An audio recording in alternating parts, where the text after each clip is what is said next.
If you really do want to work for yourself and call your own shots, be ready to work hard, and you can't be afraid of failure. You got to embrace massive imperfect action. Hey guys, how you doing? Joe here. Welcome to REI In Your Car podcast. It's been a little while. Today I'm going to talk about why real estate is hard. This is an encouraging, exciting topic. Yeah, if you didn't know already, you're going to figure this out soon enough. Real estate is hard, and it's not as easy as you might think it is, or as some of the gurus might tell you it is. And I say that tongue-in-cheek because, yeah, I'm a guru, I guess. But I've always tried to be honest and to not sugarcoat anything, not lie. It is hard. You need to do the work. And in fact, many times when I do a sales presentation, I actually say these words. Most of you listening to this right now will not make any money in real estate. Most people fail, and it's harder than you think. So don't take anything I say as a guarantee or a promise that you're going to make money. If you want to just sit in your parents' basement in your underwear while you're playing video games and push the easy button and money falls from the sky, you're smoking pot. That's never going to happen to you, all right? Any kind of business, make money from home opportunity, it takes work. And the people that you see succeed are the ones that have been willing to put in the work. Now, it does work. And that's what I love this business is I can sell my programs, I can sell training, I can sell software, I can sell done-for-you marketing services, I can sell leads and money and all the stuff that we have. I feel with integrity because I know that this business works. I know you can make a lot of money in it, but it takes effort. It takes consistency. It takes persistence. When you want to quit, you can't. You got to keep on going. So I'm going to talk about in this podcast why real estate investing is hard. Data, not drama. Data beats drama every single time. Stop looking at your emotions. If you are worried because you feel like, oh, it's not working, look at the data. How many offers have you actually made? Maybe you've only made 10 offers. Maybe the first 10 sellers you talked to said no. Maybe the first 10 sellers you talked to got mad at you and yelled at you. But look at the numbers. Ignore the drama, because the drama is going to get you discouraged. But if you look at the numbers and you know, all right, well, I got to get 30 no's to get one yes. Great, congratulations. You just got your first 10 no's. You're 10 no's closer to your first yes, right? And this is something you've got to believe in your mind. And this is, I think, one of the reasons why I've had success in this business is I believe that there are deals out there. One of my first coaches said, there is $1 million deal every day. So if you miss one, that's all right. Shake the dust off, pull up your big boy pants. There's going to be another $1 million deal tomorrow. So you've got to believe that there are deals out there. One time I remember I was complaining that the market's not working, and then sometimes negativity attracts negativity. I had a client in Denver call me and say, man, there's no sellers here. There's tons of buyers, no sellers. The next day, another client from Denver called and said, there are tons of buyers here, no sellers. And I'm like, wait a minute, could it be it's actually perspective? And then I said, oh, well, let's look. And I actually went into, at the time it was ListSource. I said, wait a second, is there anybody doing deals here at all? And I went into ListSource and I looked at the investor transactions in the last 6 months. And you know what? There were hundreds and hundreds and hundreds of them. Somebody's doing these deals. Who is that? And how are they doing it? So then I put one client that said there's no sellers, and the other one that said he has tons of sellers, and one that said, no buyers, tons of buyers. I put them together and I said, you guys need to talk. The deals are happening out there right now, and investors are doing deals. Just the other day, I was looking at some markets in a certain state for flipping land. I just went to Redfin and I said, all right, show me all the sold in the last 3 months. And boom, there it was. You could see the clusters. And I find the markets where there is activity. And in every state, there are places where investors right now are buying houses, they're buying land. Well, guess who's finding those deals? Somebody is. They're wholesalers.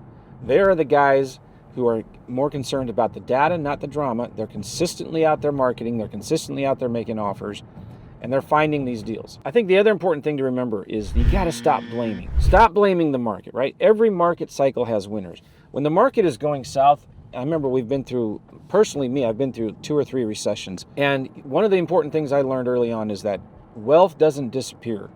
Money doesn't disappear. It transfers. It goes from somewhere to somewhere else. And so the key to being successful in business is knowing where the cheese is going. knowing, okay, it's not here, it's moving, it's going over there now. So you find new opportunity. There's always going to be opportunity.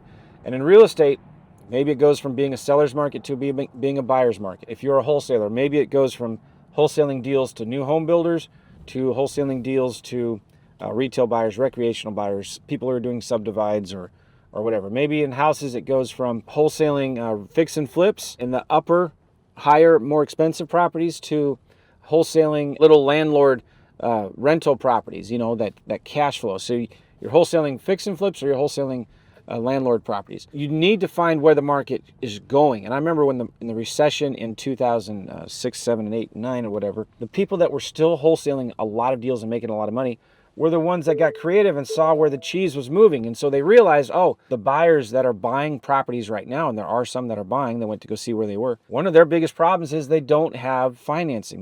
Their sources of funding has dried up. So they would go and find the local regional banks and credit unions and say, hey, do you still lend on rehab fix and flip properties or rental properties? And they would find the ones that said yes.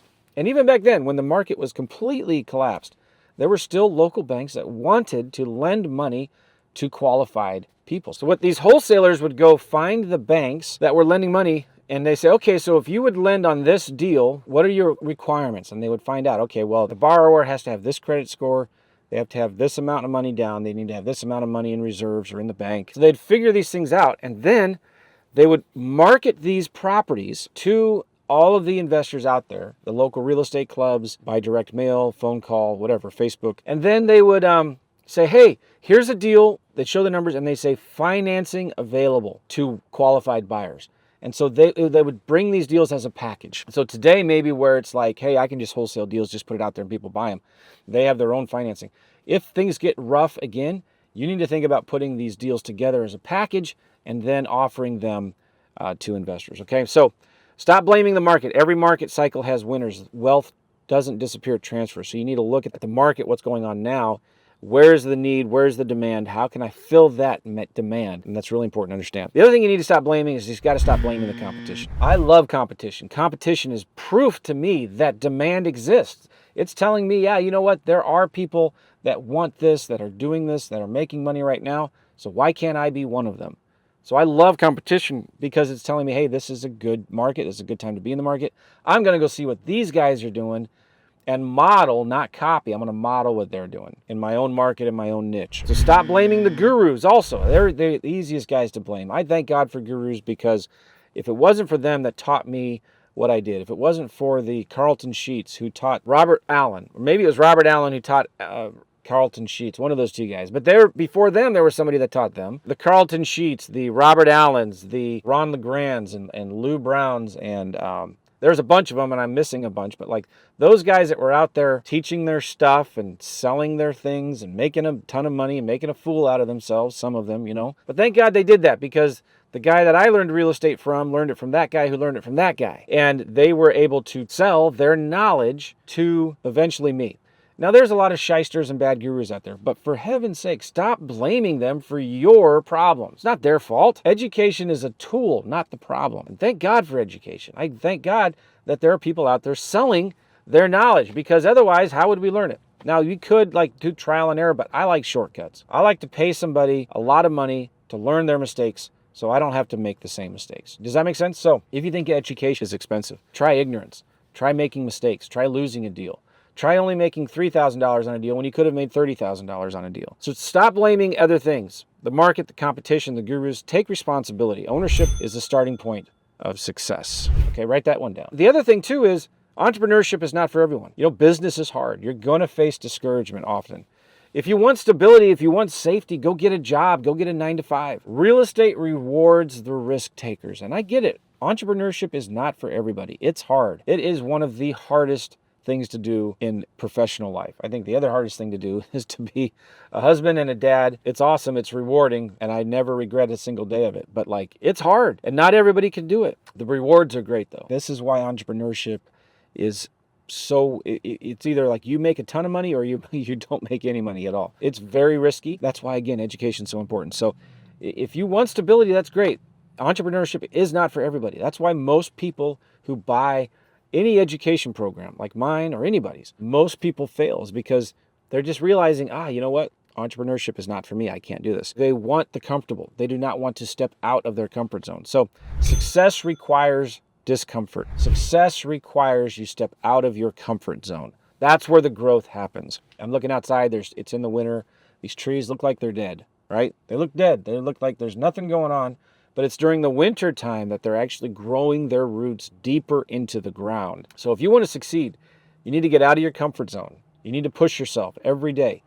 Talk to one more seller, make one more offer, make one more cold call, whatever it is for you, right? Go look at one more house. This applies to whatever you're doing. It's just a matter of suck it up, buttercup. Let's go. Let's get uncomfortable. Real estate is hard, and you got to do what others don't want to do if you want to succeed. I knew when I was in my corporate job, it was a good job. No complaints. I got paid very well. Very grateful for my employers, but I was frustrated because I knew I was one paycheck away from bankruptcy. So if one of them decided to let me go or fire me, I worked for 3 different companies after college. If they wanted to fire me tomorrow, I'd be gone, right? Maybe I'd get a couple weeks severance package. I knew I could find another job if I was willing to travel anywhere, But yeah, it sucked. I did not like the freedom that no matter how hard I worked, I got paid the same every single 2 weeks, right? And I had to ask for time off. Now, I'm not complaining. That's just the way it is sometimes. I get it. And I had to pay my dues. But I thought, man, wouldn't it be nice if I could just work wherever I want, whenever I want? I was so tired of counting how many PTO days I had left or how many vacation days and planning my vacations for the whole year. I felt at the time, I remember thinking this so clearly, it's more risky to stay in my job and to keep this job. There's more risk in doing that than there is in starting my entrepreneurship journey and start building businesses. And so I said, all right, I'm going to learn this stuff. And my goal was to start doing real estate, making money part-time on the side while I kept my full-time job. And my goal was to get at least 6 months in reserves before I quit my job, but that was just too hard to do because I couldn't put enough time into the real estate business. But I put in the work. I refused to quit. I stopped blaming other people, other things, the gurus, the market, and whatever. And I said, I'm going to figure this out. And I realized the cheese was moving. And so cash deals weren't working as easily back then. So I started doing creative deals like lease options and stuff like that. And I found a niche that worked and I dug deep into it and I focused on that. I stopped trying to do multiple things. I worked hard and I stopped complaining and I put in the work and I did a lot of marketing. I did a lot of offers. And pretty soon, 3 months in a row, I was making more money doing real estate than I was in my full-time job. That's when I quit my job. I didn't have the reserves that I'd hoped to have, but I knew if I could do this amount of money part-time, how much more money could I make doing it full-time? So I started really, really working hard. Made a ton of mistakes, right? I've learned a lot of incredible, valuable lessons over the years from the mistakes. I just want to encourage you, and I'll do another podcast talking about those 10 specific things that you need to do. But I want to encourage you to stay focused, stay consistent, stay committed. If you really do want to work for yourself and call your own shots and you want to get on this entrepreneur journey, be ready to work hard. Be ready to work your butt off. And you can't be afraid of failure. You got to embrace failure. You got to embrace massive imperfect action. And if you put in the work, you will succeed. All right. So I hope that encourages you. Take care. Talk to you later. Bye-bye.